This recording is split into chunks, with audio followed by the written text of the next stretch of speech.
নমস্কার বন্ধুরা, কেমন আছেন? প্রবাসিনী বাঙালির চ্যানেলে সকলকে স্বাগতম। আজ তো 26শে জানুয়ারি প্রজাতন্ত্র দিবস। আবারও সকলকে একবার প্রজাতন্ত্র দিবসের অনেক অনেক শুভেচ্ছা। আমি তো আগের ব্লগটাতেই দেখিয়েছি আমরা কিভাবে মিনি বৃন্দাবন বেরিয়েছি, আর তার সঙ্গে এও দেখিয়ে দিলাম কার্তিক দাকে কীভাবে বার্থডে সারপ্রাইজ দেওয়া হলো। আমাদের সকালের তো নাস্তাটা হয়ে গেছে। নাস্তা হয়ে যাওয়ার পর আমরা একে অপরের সঙ্গে গল্প করতে করতে বাসে মজা নিতে নিতে বৃন্দাবনের উদ্দেশ্যে আসছি। সকালে তো রাস্তাটা অনেকটাই খালি, হাইওয়ের ওপর দিয়ে আমাদের গাড়ি প্রচুর স্পিডে এলো। এসে আমরা তো আমাদের মঞ্জিলে পৌঁছে গেছি। আমরা তো গ্রামের মনোরম পরিবেশে পৌঁছে গেছি। আমরা গাড়ি থেকে বৃন্দাবনে নামলাম, যেন আমাদের মনটা কি শান্ত হয়ে গেল এই মনোরম পরিবেশে এসে। আমরা তো মিনি বৃন্দাবন পৌঁছে গেছি। বৃন্দাবনে পৌঁছে এই যে বড় মন্দিরটা, প্রথমে আমরা এই বড় মন্দিরটায় যাব। মন্দিরটা বাইরে থেকে দেখুন কত সুন্দর লাগছে। মন্দিরের ভিতরে আমরা চলে এসেছি। ভিতরে এসে আপনাদেরকে প্রথমে দেখিয়ে দিই রাধা গোবিন্দর মূর্তিটা। যেমন সুন্দর মূর্তি তার তেমন সুন্দর সিঙ্গার, আর তার সঙ্গে তেমন সুন্দর তার সিংহাসন। আর মন্দিরটা তো খুব সুন্দর, আগেই আপনাদেরকে দেখালাম। আমি যে এখানে এসে ভিডিওটা করছি না, এটা আমার নতুন মোবাইল থেকে।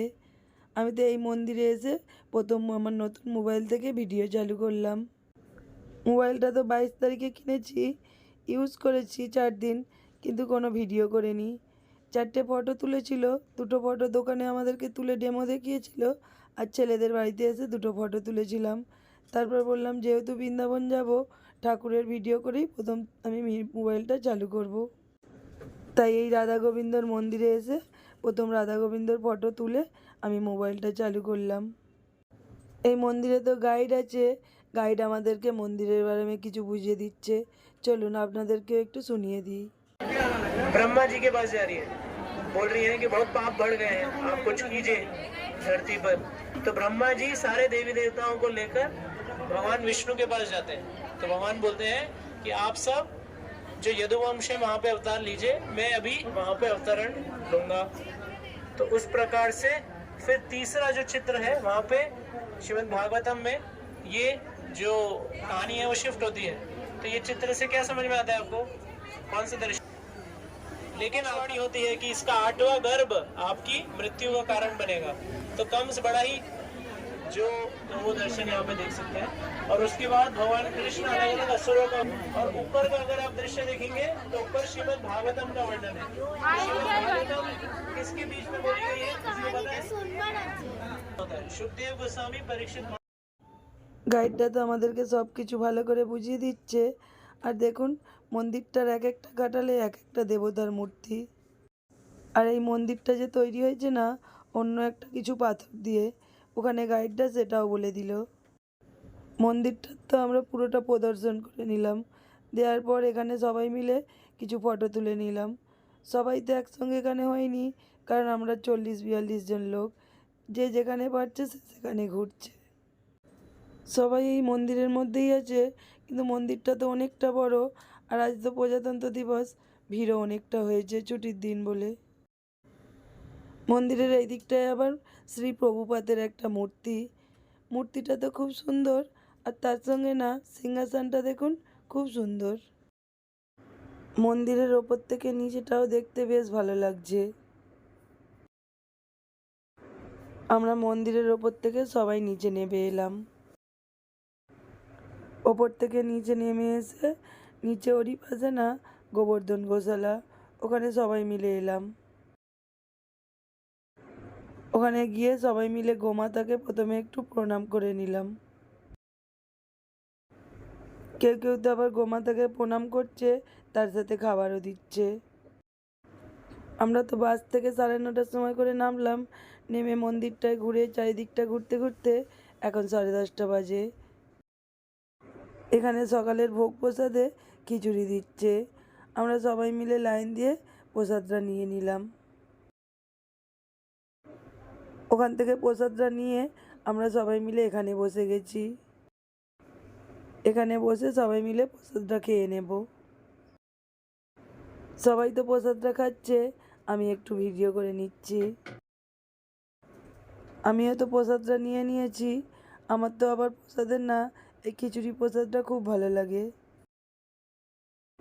শুধু আমি নয়, অনেকেই খিচুড়ি প্রসাদটা ভালোবাসে। তার মধ্যে একজনের নাম নিই, অনামিকাও না খিচুড়ি প্রসাদটা খুব ভালোবাসে। আর শুধু খিচুড়ি প্রসাদ কেন, ঠাকুরের যে কোনো প্রসাদই সেটা ভালোই লাগে। সবার তো এখানে বসে প্রসাদটা খাওয়া হয়ে গেছে। এখানে প্রসাদটা খাওয়া হয়ে যাওয়ার পর আমরা এদিকটায় চলে এসেছি। এদিকটায় এলাম, এখানে আবার একটা কুয়ার মধ্যে কত মাছ আর কচ্ছপ ভাসছে। ওদিকটা থেকে হয়ে আমরা আবার এদিকটায় চলে এসেছি। এখানেও তো একটা বড় মন্দির দেখা যাচ্ছে। এবার ওই মন্দিরটার মধ্যে যাব, ওখানে দেখি কি ঠাকুর আছে দর্শন করে নিই। এখানেও তো গাইড আছে, চলুন দেখে নিই গাইড কি বলছে। शायद हम जयपुर नाम जा नहीं पाया ना करौली जा पाया, लेकिन यहाँ पे ओरिजिनल भगवान का घर और भगवान हमें वापस आ गए। अभी तो भगवान का घर यूपी में है। এখানেও তো একটা রাধা কৃষ্ণর মূর্তি। ওখানে মূর্তিটা দর্শন করে আমরা মন্দিরটার চারপাশটা একটু ঘুরে নিলাম।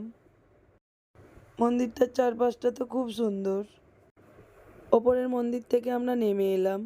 ওখান থেকে নেমে এসে না এখান দিয়ে ভিতরে ঢুকছি। এখানের গাইডরা তো বলে দিল এখান দিয়ে আমরা এবার মথুরা, গোকুল আর বর্ষানায় প্রবেশ করব। আবার এখানে এক পণ্ডিত না শোয়ের মাধ্যমে সবাইকে বুঝিয়ে দিচ্ছে ভিতরে গিয়ে কি করতে হবে। চলুন শুনে নিই কী হচ্ছে ওখানটায়। हरे रामा राम रामा हरे हरे, हरे कृष्णा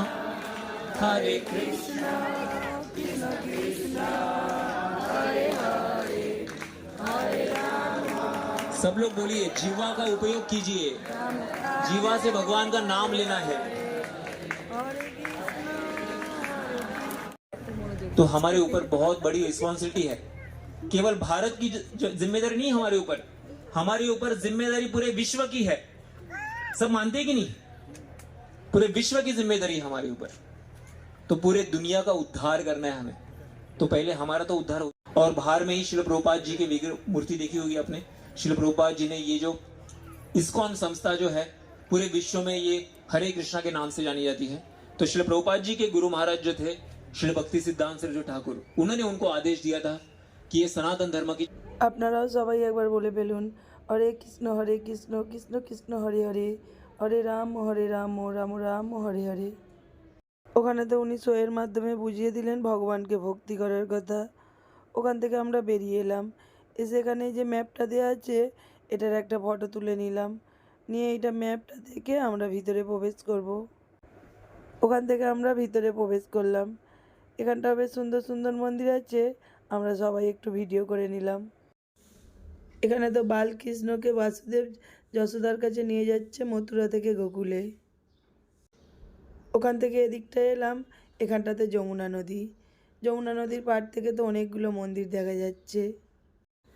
যমুনা নদীর পাড় থেকে আমরা গোকুলে প্রবেশ করছি। এখানে যশোদা মা কৃষ্ণকে আদর করছে। এখানে তো বালক কৃষ্ণ তার সখাদের সঙ্গে গরু চড়াচ্ছে। এখানটাতে তো বলরাম কৃষ্ণর নামকরণ করছে। এখানটায় তো পুতনাকে বধ করছে। এখানে তো সব রকমই কিছু করা আছে, কিছু কিছু জায়গায় লেখা আছে, আবার কিছু কিছু জায়গায় লেখা নেই। এখানটাতে তো বালকৃষ্ণ যমুনা নদীর ভিতরে কালিয়া নাগের ওপর নৃত্য করছে। যেখানটায় লেখা নেই সেখানটা তো আমি নিজের মতো করে একটু বলে দিচ্ছি, কারণ ছোটোবেলা থেকে তো টিভিতে কৃষ্ণ দেখেছি, আবার এখন বড় হয়ে যাওয়ার পরও না ছেলেদেরকে কৃষ্ণরা দেখাই। টিভিতে যেগুলো দেখেছি সেরকমভাবেই এখানে দেখতে পাচ্ছি, সেগুলোই আপনাদেরকে বলছি। আমার যদি কিছু ভুল হয় আপনারা আমাকে ক্ষমা করে দেবেন। এখানটাতেও তো শ্রী প্রভুপাদের অনেকগুলো মূর্তি দেখে এই মন্দিরটায় আবার কৃষ্ণ রাধা আছে। ওখানটায় দেখে বাইরের দিকটায় বেরিয়ে এলাম। বেরিয়ে এসে সবাই মিলে কিছু ফটো তোলা হলো। এমনিতে তো এখানটা অনেকটা বড় জায়গা, ছেলেরা তো আগে পিছিয়ে ছুটোছুটি করে চলছে। এখানটায় বসেছিলাম তাই সবাইকে একসঙ্গে পেয়েছি, এখানটায় বসে দুটো ফটো তুলে নিলাম। অনেকটা তো ঘোরা হয়ে গেছে, এখন 1টা বাজে, সবার খিদেও পেয়েছে, তাই এখানে এসে আবার আমরা প্রসাদের জন্য লাইন দিয়েছি। প্রসাদের জন্য লাইন দিয়ে আমরা এখান থেকে প্রসাদটা নিয়ে নিয়েছি। প্রসাদে ছিল পাঁপড়, সাম্বার আর ভাত। প্রসাদটা খাওয়া হয়ে যাওয়ার পর আমরা সেই একই রাস্তা দিয়ে ভিতরে ঢুকছি, যেখানে আগে শো দেখেছিলাম। ওখানে আবার শোটা অ্যাটেন্ড করে আমরা ভিতরে ঢুকে পড়েছি। ভিতরের তো আমাদের গোকুলটা পুরো দেখা হয়নি। আমরা আবার গোকুলে ঢুকে এখানে এই দেখুন, কৃষ্ণ কোণে আঙুলে করে গোবর্ধন পর্বত চাগিয়ে আছে। ওখানটা থেকে এদিকটা এলাম, এখানটায় আবার একটা কুল গাছ দেখতে পেয়েছে। আমাদের পুতুল রানী চলে গেছে কুল কুড়োতে।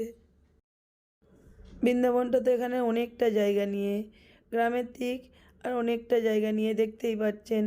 আর আমাদের চেহারাগুলো দেখুন, সবাই একটু থেকে গেছে। সবাইকে দেখলেই মনে হচ্ছে সবাই খুব ক্লান্ত। সবাই এখানে ঘুরতে আসবে বলে রাত্রিতে তো ঘুম হয়নি, তার সঙ্গে আবার ভোরবেলা উঠতে হয়েছে। আবার সেই সকাল 9:30 থেকে ঘুরছি, সবাই ওই জন্য অনেকটা ক্লান্ত হয়ে গেছে। এখানটায় তো বকাসুরকে বধ করেছে। ছেলেদেরকে জিজ্ঞাসা করলাম ওটা কি, দেখলাম ঠিকই বলে দিয়েছে, কারণ ওরাও তো ছোটোবেলা থেকে না কার্টুনে কৃষ্ণ দেখে আসছে, আর এমনিতেও না লকডাউনের সময় রোজ কৃষ্ণটা চালিয়ে দিতাম। ওদিকটা থেকে এদিকটা এলাম, এদিকটা বর্ষানা। আমরা এবার সবাই মিলে বর্ষানায় প্রবেশ করছি। বর্ষানায় প্রবেশ করে এখানটায় একটা দেখলাম খুব সুন্দর বড় মন্দির। এখানে রাধেশ্যামের একটা মূর্তি আছে সুন্দর। ওরই পাশে আরও একটা মন্দির, ওখানেও রাধেশ্যামের মূর্তি। বর্ষানার পিছন দিকটাই গোকুল। এখানটায় আমাদের আসা হয়েছিল না, এখানটায় এলাম, এখানটায় আধাসুর বধ হয়েছে। এখনও তো আমাদের অনেক কিছু দেখার আছে, কিন্তু কিছু জনের বলছে ভালো লাগছে না, ওরা চলে যাবে আর ওদের সঙ্গে বাচ্চাগুলোও চলে যাবে, তাই আমরা এখানে সবাই মিলে কিছু ফটো তুলে নিলাম। এদিকটা এলাম, এখানটা আবার শ্যামকুণ্ডু, আর ওরই উল্টো দিকটায় রাধাকুণ্ডু। শুনেছি তো যেখানটায় শ্যাম চান করতো শ্যামকুণ্ডু, আর যেখানটা রাধা চান করতো ওখানটা রাধাকুণ্ডু। আমার দুটো ছেলের তো আর ভালো লাগছে না, আঙ্কেল আন্টিদের সঙ্গে বাসে গিয়ে বসে আছে। আমরা আবার এখানের মন্দিরটায় এলাম, এই মন্দিরটা তো খুব সুন্দর বাইরে থেকে লাগছে। এখানটাতেও তো রাধেশ্যামের খুব সুন্দর একটা মূর্তি। মন্দিরটা থেকে বেরিয়ে এলাম, এখানটায় আবার একটা খুব সুন্দর শিবের মূর্তি। আমাদের তো মোটামুটি ঘোরা হয়ে গেছে, এবার ভিতরে তো অনেকটা জায়গা, ভিতরে যদি কিছু রয়েও যায় সেটাও আমরা জানতে পারবো না, কারণ এখানে তো আমরা সবাই প্রথমবার এসেছি। আমরা আবার যমুনা নদীর পাড় দিয়ে বাইরে বেরিয়ে এলাম। আজকে তো আমি মিনি বৃন্দাবনটা আপনাদেরকে দেখিয়ে দিলাম। ভগবানের যদি কৃপা হয় না, আমি আসল যে মথুরা বৃন্দাবন সেটাও আমি আপনাদেরকে একদিন দেখাবো, ওখানেও আমাদের যাওয়ার ইচ্ছা আছে। এখন প্রায় 4টে বাজে, আমরা সবাই বাসে উঠে পড়েছি। বাসে উঠে তো সবার খিদে পেয়ে গেছে, তাই প্রথমে সবাইকে টিফিনটা দিয়ে দিচ্ছি। সন্ধ্যার টিফিনে তো চিপস, চকলেট, পপকর্ন, কলা এগুলো বাসের মধ্যে আছে। এখানে অর্পিতাদের দাদা তো সবাইকে কলাটা দিয়ে দিচ্ছে, আর এখানে পৌলমী আর ওর কাকু পপকর্নটা দিয়ে দিচ্ছে, আর আমি তো চিপস চকলেটটা দিয়ে দিচ্ছি। সবাই আমাকে বলছে বলো 10 কা দো 10 কা দো। আবার এখানে পুতুল কিছু চিপস নিয়ে এসছে, ওগুলোও আমাকে দিয়ে দিতে বললো, আর করবীয় চকলেট নিয়ে এসছে, ওগুলো সবাইকে বাসের মধ্যে দিয়ে দিলাম। বাসটা তো কিছুক্ষণ যাওয়ার পর আমাদের বলা হয়েছে হোটেল দেখে দাঁড়াতে, সেখানে গিয়ে চা, নাস্তা, আইসক্রিম খাওয়া হবে। জয়ন্তদা আবার বলল আমি চাটা খাওয়াবো। গাড়িটা তো আমাদের কিছুক্ষণ আসার পর আবার একটা হোটেল দেখে দাঁড় করানো হলো। এখানে তো আমরা সবাই আইসক্রিম নিয়েছি, সবাই কিন্তু আইসক্রিম খাচ্ছে না, কেউ খাচ্ছে চা, কেউ খাচ্ছে আইসক্রিম। কারো কারো তো চায়ের নেশা আছে, করবীর তো আবার মাথার যন্ত্রণা হচ্ছে, তাই ও একটু চা খাচ্ছে। এখানে বাস থেকে নেবে তো আমার বান্ধবীরা বলছে আজকের ঘুরতে যাওয়াটা খুব সুন্দর হয়েছে, কারণ সব সময় তো একসঙ্গে আমরা সবাই যাই না, 2-4 জন যাই, আবার 2-4 জন হয়তো যাই না, আর আজকে তো আমার সব বান্ধবীরা একসঙ্গে মিলেছে, তাই সবার খুব ভালো লেগেছে। ওরা তো সবাই আমার মিস্টারকে, অর্পিতাদের দাদাকে বলছে দাদা আবার একটা এরকমভাবে প্ল্যান করো, যেখানে গিয়ে রাত্রির থাকবো আর সবাই মিলে যাব। সত্যি আজকে ঘুরতে যাওয়াটা খুব ভালো লাগলো। প্রথম থেকে শেষ পর্যন্ত আমরা সবাই খুব মজা করেছি। আর তার মধ্যে তো আবার অত সুন্দর জায়গায় ঘুরে এলাম। এখানে শুধু একটাই আফসোস, বনশ্রী আসতে পারলো না। এখানে হোটেলের সামনে আমরা সবাই মিলে ফটো তুলে নিলাম। শুধু এখানে নেই আমার 2 ছেলে অঙ্কুর অঙ্কুশ, অংশু আর প্রমিত। 4 জনে বাসে বসে বসে গেম খেলছে। ওরা তো বাচ্চা, ফটো তুলতে চায় না, এলো না। আর পৌলমীর 2 কাকু, আইবুড়ো কার্তিক, ওরাও লজ্জায় এলো না ফটো তুলতে। এই ফটোটা না আমার কাছে ছিল না, বিউটিও না, ওর লাড্ডু গোপালকে নিয়ে গিয়েছিল বৃন্দাবন। আমরা আবার বাসে উঠে পড়েছি। এখন তো 7টা বাজে। আমাদের বাড়ি ফিরতে ফিরতে প্রায় 7:30 পৌনে 8টা বেজে যাবে। আজকের ব্লগটা না আমি এখানেই শেষ করছি। আবার দেখা হবে নতুন একটা ব্লগে। সকলে ভালো থাকবেন, সুস্থ থাকবেন, সাবধানে থাকবেন।